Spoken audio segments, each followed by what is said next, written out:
So, and I met a lot of criminals.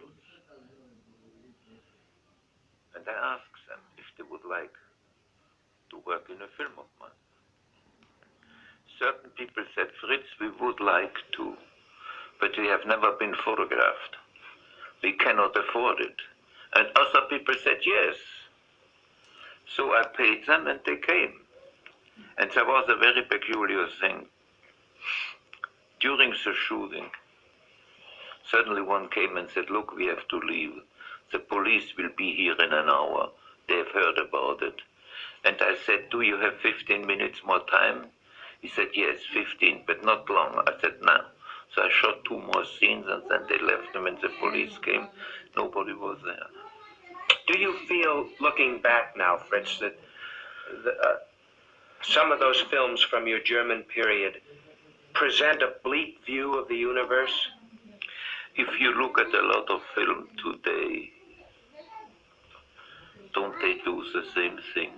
I'm not concerned with the films of today. I'm asking you. Oh, well, almost totally, yes. And you see. Well, this was 50 Look, years ago. when you put your finger on something, on an evil, you're not a politician, you cannot change it.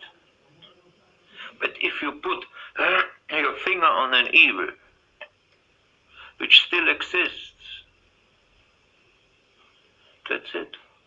Let me ask you, other artists of that period, like George Groves, who was working in Germany at the same time, was making drawings and paintings of the bloodshed, of the rampant criminality, of the dissatisfactions and evils of the society around him.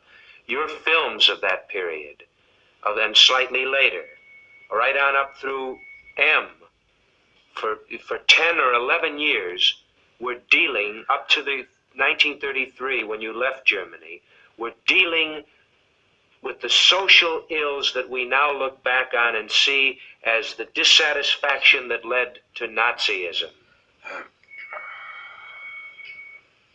You cannot live in a country which has lost the war without being influenced. At the time when I made Dr. Mabuse the Gambler and the second film, Inferno, there were big posters all over Berlin. A skeleton dancing with a woman. And the headline was, Berlin, your dancer is death. I had finished a film, The Last Will and Testament of Dr. Mabuse, in which I put into the mouth of Mabuse, when he steps into the body of another man, all the Nazi slogans.